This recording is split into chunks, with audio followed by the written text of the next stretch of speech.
আসসালামু আলাইকুম। Hello everyone, কেমন আছেন সবাই? আশা করছি সবাই ভালো আছেন। আপনাদেরকে স্বাগত জানাচ্ছি দেশ এবং দেশের বাহির থেকে, যে যেখান থেকে দেখছেন সবাইকে জানাচ্ছি প্রীতি এবং শুভেচ্ছা। আজকের আলোচনার টপিকটা হচ্ছে ট্রিপ কোথায়, কখন এবং কিভাবে বেশি পেতে পারেন এবং কী ধরনের ট্রিপ আপনি সিলেক্ট করলে মোটামুটি সপ্তাহে এবং মাসে মোটামুটি ভালো একটা অ্যামাউন্ট আপনি রাখতে পারেন। তো এটা নিয়ে একটু আলোচনা করব এবং আপনাদের কাছে অভিজ্ঞতাগুলো শেয়ার করব। এখন মূলত আজকের ট্রিপ শেষ করে বাসায় ফিরে যাচ্ছি, তো ভাবলাম আপনাদের জন্য এটা নিয়ে একটা ভিডিও করা যায়, যেহেতু বেশ অনেকেই কমন একটি প্রশ্ন করেন যে ভাইয়া বা ভাই মান্থলি ইনকাম কত টাকা হয়, সারাদিন গাড়ি চালাইলে 12 ঘন্টা 14 ঘন্টা চালাইলে কত টাকা পয়সা থাকবে না থাকবে। তো তাদের জন্য মনে হয় আজকের এই টপিকটা বা এই আলোচনাটা একটা গুরুত্বপূর্ণ হতে পারে। তো সরাসরি আজকের প্রথমত চলে আসি একটা পয়েন্টে, তা হচ্ছে যে ট্রিপ কিভাবে এবং কখন বেশি থাকে বা পাওয়া যায়। দেখুন, উবারের ক্ষেত্রে যেহেতু আমি সবসময় উবারটাই এখন পর্যন্ত ব্যবহার করছি, পাঠাও এবং ইনড্রাইভ আমি এগুলো ব্যবহার করছি না এখন পর্যন্ত, তবে আশা করছি শীঘ্রই করতে হবে। যেহেতু উবারের নীতিমালা যথেষ্ট ভালো হলেও তাদের কমিশন রেটটা, সার্ভিস চার্জ এগুলো বেশ হাই। সুতরাং সেক্ষেত্রে একটা অ্যাপস দিয়ে, যেহেতু আমি আমার নিজের ব্যক্তি মালিকানাধীন গাড়ি চালাচ্ছি, সেক্ষেত্রে হয়তো বা আমার উপর খুব একটা প্রভাব পড়ছে না।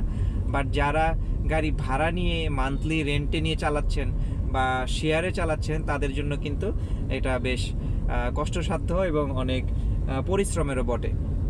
তো যাক, যেই টপিকটা নিয়ে আলোচনা করতে চাচ্ছি এবং সেই টপিকটা হচ্ছে যে কিভাবে ট্রিপ বেশি পেতে পারেন। যেমন ধরুন যে ট্রিপের কিন্তু একটা কিছু সুনির্দিষ্ট টাইম উবার থেকে সিলেক্ট করে দেওয়া, এই সিলেক্ট করে দেওয়া এর বাইরেও কিন্তু তাদের কিন্তু পিক টাইম আছে কিছু।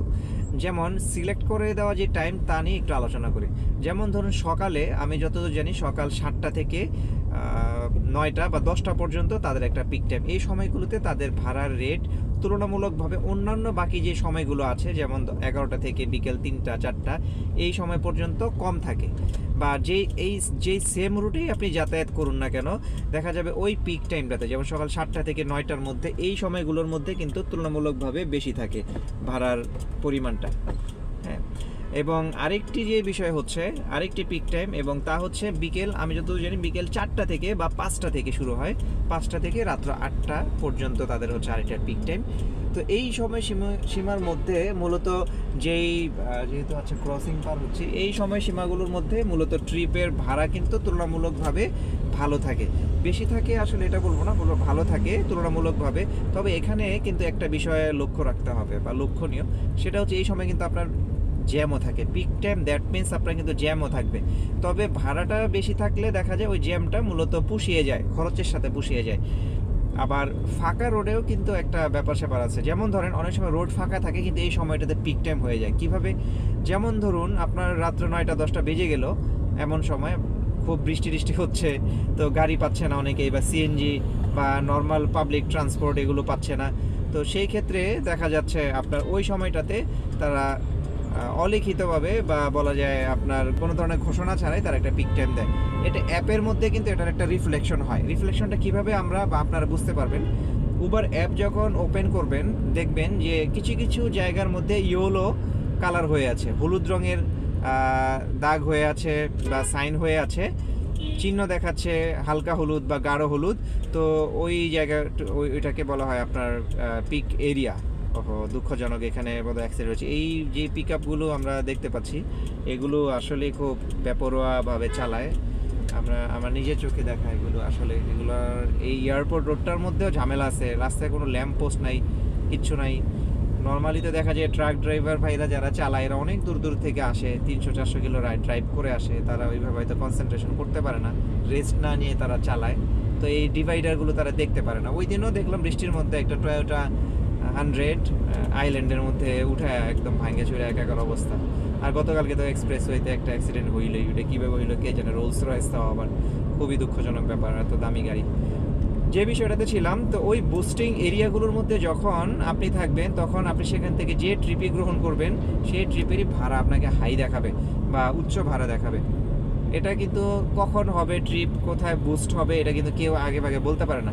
তবে সাধারণত শুক্রবার এবং সরকারি যে বিশেষ ছুটির দিন, কোনো উৎসব, ঈদ বা এই জাতীয় দিনগুলোতে কিন্তু তুলনামূলকভাবে আপনার এই বুস্টিংয়ের ব্যাপারগুলো কিন্তু তৈরি হয়। তখন দেখা যায় ভাগ্যক্রমে যদি আপনি আপনার এরিয়াতে থাকেন তাহলে দেখা যায় ট্রিপ ঘন ঘন আসবে এবং ওই ট্রিপগুলোতে আপনার ভাড়াটা বেশি থাকবে। এখন নর্মাল দিনগুলো নিয়ে কথা বলতে হবে, যেহেতু সবসময় কি যে আপনি বুস্টের মধ্যে পাবেন সপ্তাহে প্রতিদিন এমনটা কিন্তু না, এমনটা থাকেও না। কিন্তু আপনাকে তো একটা টার্গেট ফিল আপ করতে হবে। যেমন ধরুন সকালে যারা মান্থলি হিসাবের একটা আইডিয়া আছে মান্থলি কেমন টাকা থাকে, যেমন ধরেন সকালে যদি আপনি 5 ঘন্টা ড্রাইভ করেন এবং হিসাব করেন যে আপনি একটা ফুল গ্যাস নিলেন 600 বা 700 টাকার গ্যাস নিলেন, আপনি এখান থেকে যেভাবেই হোক এই পুরো গ্যাসটা খরচ করে দেন বাসায় গিয়ে রেস্ট নেবেন, এবং এটা খরচ হয়ে যায় দিনের বেলা, কারণ দিনের বেলা অনেক জ্যাম থাকে, আপনার ট্রিপও থাকে তুলনামূলকভাবে রাতের থেকে বেশি। তো সেই ক্ষেত্রে আপনি যদি 700 টাকার গ্যাস ফুরাতে পারেন বা খরচ করতে পারেন তাহলে কিন্তু আপনার কমপক্ষে সেক্ষেত্রে 1500 থেকে 2000 টাকা কিন্তু আর্ন করা পসিবল হয় দিনের বেলা। হ্যাঁ, মিনিমাম ধরুন 1500 টাকায়। আর সন্ধ্যার পরে আপনি যদি ধরেন যে আরেকটা গ্যাস নিয়ে রাখলেন, বাসায় গিয়ে রেস্ট নিলেন, বিশ্রাম নেওয়ার পরে আপনি আবার দেখা গেল বের হলেন সেই সন্ধ্যেবেলা আসরের পরে বা 5টার দিকে বা 6টার দিকে বের হলেন, রাত্রে আপনি 11টা 12টা পর্যন্ত আবার ড্রাইভ করলেন। এটা কিন্তু অনেক পরিশ্রম। যারা আসলে ভালো বড় অ্যামাউন্টে ইনকাম করতে চান তাদের কিন্তু পরিশ্রমের পরিমাণটাও কিন্তু অনেক বেশি। তো তখনও যদি আপনি টার্গেট করেন যে না, আপনি যদি 1000 টাকা বা 1500 টাকা এক ট্যাঙ্কি গ্যাস খরচ করেন তাহলে কিন্তু দেখা যাবে আপনার সকালের 1500 এবং বিকালের 1500, 3000 টাকা কিন্তু আপনি ক্যাশ টাকা পেলেন। ঠিক আছে, এই 3000 টাকা কিন্তু আপনার সপ্তাহে যদি আপনি 5 দিন চালান তাহলে কিন্তু আপনার এখানে যে অ্যামাউন্টটা আসছে, যে কত টাকা 7500 বা এমন সামথিং, মানে অ্যামাউন্টটা দুঃখিত আমি ভুল বলতেছি, তো যে অ্যামাউন্টটা আসে, তো মান্থলি এখান থেকে আপনাকে কিন্তু আবার ইঞ্জিন অয়েলের খরচ আছে, ইঞ্জিন অয়েলের খরচটাও কিন্তু আপনাকে এখানে বহন করতে হবে। দেখা গেল আপনার যদি গাড়ি যত বেশি চলবে আপনার কিন্তু মেনটেনেন্স খরচটাও আসবে। আপনার গাড়ি যদি দেখা যায় এক মাসে 5000-6000 কিলো চলে, তখন কিন্তু প্রতি মাসেই দেখা যাবে একটা ইঞ্জিন অয়েল চেঞ্জ করতে। ইঞ্জিন অয়েল একটা মোটামুটি ভালো মাল্টি গ্রেডের যদি ইউজ করতে চান তাহলে কিন্তু আপনার 2100-2200-2500 টাকা কিন্তু লাগবে, সিনথেটিকের কথা বাদ দিলাম। আর এয়ার ফিল্টার, অয়েল ফিল্টার এগুলো লাগে, সব মিলে মোটামুটি গ্যারেজ সার্ভিসিং চার্জ সহ 3.5 থেকে 4000 টাকার কিন্তু একটা খরচের ব্যাপার কিন্তু এখানে আপনার থাকবে মান্থলি। কিন্তু আপনার ইনকামও কিন্তু সেদিক দিয়ে বেড়ে গেলো। আবার ব্রেক পেড, গাড়ির ব্রেক পেড ক্ষয় আছে, এগুলোর সার্ভিসিং কস্টিং আছে। আবার আপনার গ্যারেজে পার্ক করবেন, এই গ্যারেজের পার্কিংয়ের ফি কিন্তু আপনাদের কিন্তু দিতে হবে যাদের গ্যারেজে পার্কিং করতে হচ্ছে।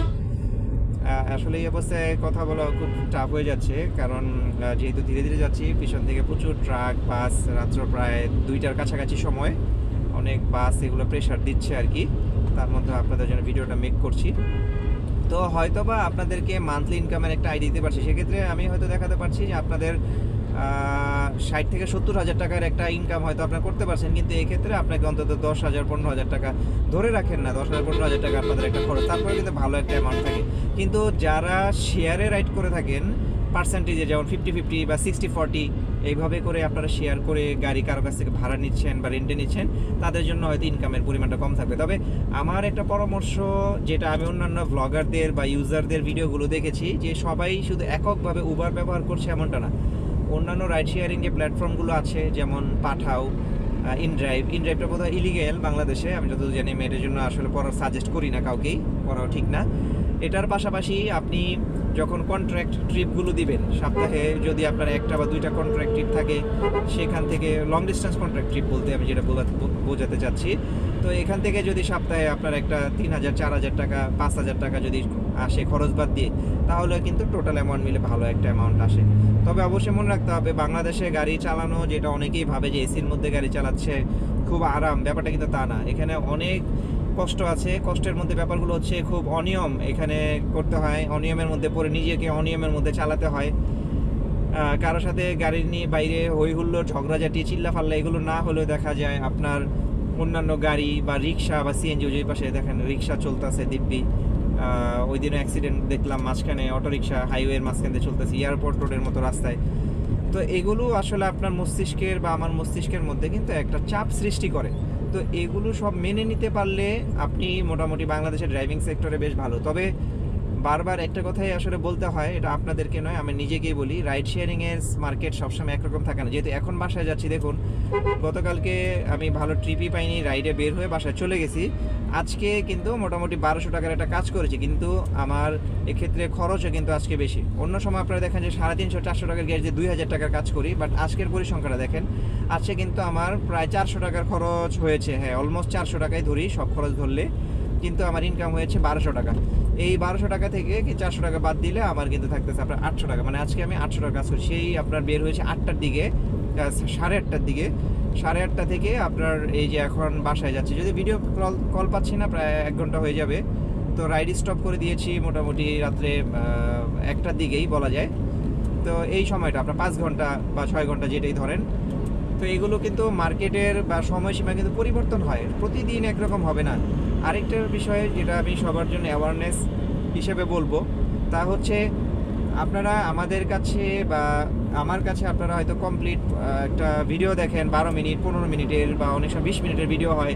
এখানে শুধু আর্নিংয়ের বিষয়গুলো কিন্তু দেখানো হয়, বাট একটা গাড়ি রেডি করা প্রতিদিন, বা বাসায় গিয়ে এটাকে ধুয়ে মুছে রাখা, কাভার করা, বা কোনো কারণে দেখা গেল গাড়িতে আপনার ময়লা হয়ে গেল, এটা আপনার নিজে থেকে ক্লিন করা, এগুলো অনেক কিছু ব্যাপার থাকে।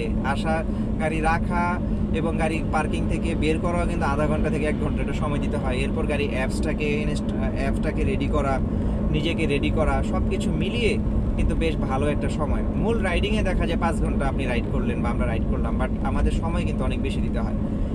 বাট তারপরেও আলহামদুলিল্লাহ এটা খুব পরিশ্রমের একটা ইনকাম হয়। এখান থেকে যে অ্যামাউন্টটা আসে আলহামদুলিল্লাহ নিজের কাছে বেশ ভালো লাগে। যদিও খুব ছোটোখাটো গাড়ি দিয়ে আসলে রাইড শেয়ার করি, অনেকে যাদের সামর্থ্য ভালো আরও ভালো হাই গ্রেডের গাড়ি দিয়ে করে থাকেন, উবার এক্সে বা প্রিমিয়ারে চালাচ্ছেন, এলিয়ন প্রিমিও বা আরও ভালো ভালো গাড়ি দিয়ে। তো আমার যেহেতু আসলে সাধারণ গাড়ি দিয়ে আমি ড্রাইভ করছি, এটা আমার ফ্যামিলির কাজেও আমি ব্যবহার করি, নিজের যখন ট্যুরে যাই কোথাও সেক্ষেত্রে ব্যবহার করি। শখের বাইকটা আসলে বিক্রি করে দিয়েই মূলত এই গাড়িটা কেনে এবং এই সেক্টরে আসলে প্রবেশ করা। অফিসের ফাঁকে ফাঁকে যেটা করতাম, এখন এটা পার্মানেন্ট কাজই হয়ে গিয়েছে আমার বলতে গেলে। তো আমার জন্য দোয়া করবেন। ভিডিওটা অনেক বড় হয়ে গিয়েছে, আপনাদের জন্য আসলে ইচ্ছা করে প্রতিনিয়ত মাথায় অনেক টপিক ঘুরপাক খায়, আপনাদের কমেন্টসগুলো আসে, সেগুলি স্ক্রিনশট দিয়ে রাখি যে এটা নিয়ে ভিডিও মেক করব, কিন্তু পরবর্তীতে আসলে অন্যান্য আনুষঙ্গিক কাজ এগুলো গোছানোর পরেও দেখা যায় ওই সময়টা আর মেকআপ করতে পারি না বা ভিডিও বানানো হয় না। তবে চেষ্টা করছি পর্যায়ক্রমে আপনাদের জন্য কিছু না কিছু ভিডিও আসলে তৈরি করার, যেটা আপনাদের জন্য কাজে আসতে পারে। তো আর বড় করছি না এই ভিডিওটা। যদি আপনাদের কাছে এই আলোচনাটা আপনাদের কাছে ভালো মনে হয়, গুরুত্বপূর্ণ মনে হয়, তাহলে আপনারা এটা শেয়ারও করতে পারেন, লাইক সাবস্ক্রাইব কী এগুলো করতে পারেন, কমেন্ট করতে পারেন, কী জানতে চান এটা জিজ্ঞাসা করতে পারেন। এই তো। আর এর পরবর্তীতে আরেকদিন একটা, আজকে তো মোটামুটি মান্থলি ইনকামের একটা হিসেব আপনাদেরকে দিলাম, আর ট্রিপ কোথায় কীভাবে বেশি পাওয়া যায় এটা নিয়ে আলোচনা করতে মনে হচ্ছে আরেকদিন একটা ভিডিও বানাতে হবে ছোট্ট। তারপরে বলে রাখি, এটার আসলে বিভিন্ন টাইম টেবিল থাকে, তো বিভিন্ন জায়গা স্থান ভেদে নির্ভর করে। তো ওইটা নিয়ে আমি তাহলে আপনাদের সাথে আরেকদিন একটা ভিডিও বানাবো। আজকে তাহলে এটা আলোচনা করছি, ভিডিওটা বড় হয়ে যাচ্ছে, আর আমিও এত ক্লান্ত ক্ষুধার্ত, আমি আর কথাই বলতে পারছি না, যেহেতু মোবাইলটা সামনে আসলে স্ক্রিনে রাখা, এখান থেকে কথা বলতে হচ্ছে, আবার ড্রাইভ করতে হচ্ছে, খুবই ক্লান্ত লাগছে। আজকের মতো তাহলে এখানে শেষ করে দিচ্ছি। তো সবাইকে শুভেচ্ছা জানিয়ে এখানে শেষ করছি। ভালো থাকবেন এবং আপনাদের জন্য দোয়া রইল। আসসালামু আলাইকুম রহমতুল্লাহ।